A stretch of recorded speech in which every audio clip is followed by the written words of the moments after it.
The search for men and women to sit in cabinet is on an overdrive as last-minute lobbying intensifies. President-elect Uhuru Kenyatta and his deputy William Ruto are faced with limited options with just 22 slots to fill. But nearly half of the names floated as cabinet secretaries and principal secretaries are political allies and poll losers. Some Ogina reports on the cabinet structure where poll losers may be cushioned from vagaries of political oblivion by being rewarded with cabinet posts. Political allies linked to President-elect Uhuru Kenyatta and his deputy William Ruto appear poised to be rewarded with cabinet positions or as principal secretaries. With the constitution providing for a lean cabinet of not more than 22 positions, reports indicate that the president has already a 22-man cabinet set to be unveiled upon assumption of office. The 22 cabinet slots will be split equally between Uhuru's The National Alliance and Ruto's URP. Other parties in the alliance will get slots for principal secretaries.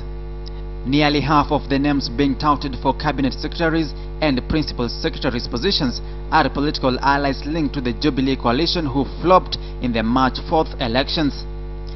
Deputy Prime Minister and Amani coalition leader Musalia Mudavadi, who came a distant third in the presidential race, is tipped to bounce back into the executive. Mudavadi, who has been flip-flopping on his relation with the Jubilee alliance, has been making overtures to be included in the cabinet.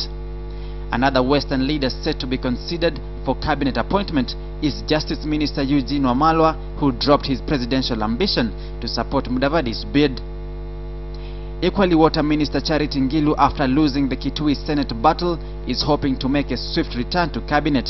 Ngilu was the Jubilee Alliance point person in the Lower Eastern region alongside former Mutito MP Kiema Kilonzo, who lost the Kitui governor race. Kiema's name has also featured in the power negotiations for cabinet positions.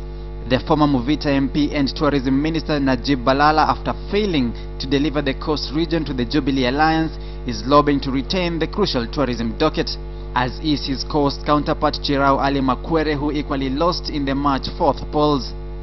Former Mandera Central MP Abdikadir Mohammed, after dropping out of the Speaker of the National Assembly race in favor of Jubilee's Justin Muturi, is poised to be rewarded as cabinet secretary.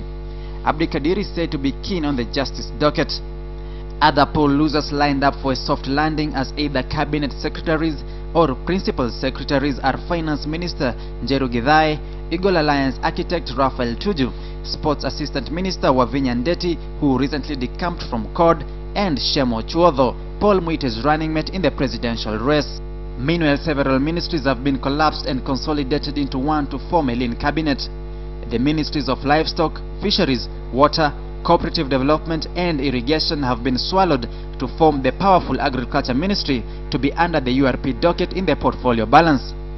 Immigration, Provincial Administration, National Heritage and Culture and the Ministry of Northern Kenya Development have been crystallized into the Home Affairs Ministry.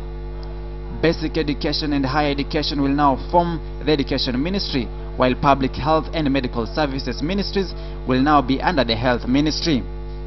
Sam Ogina, KTN, Nairobi.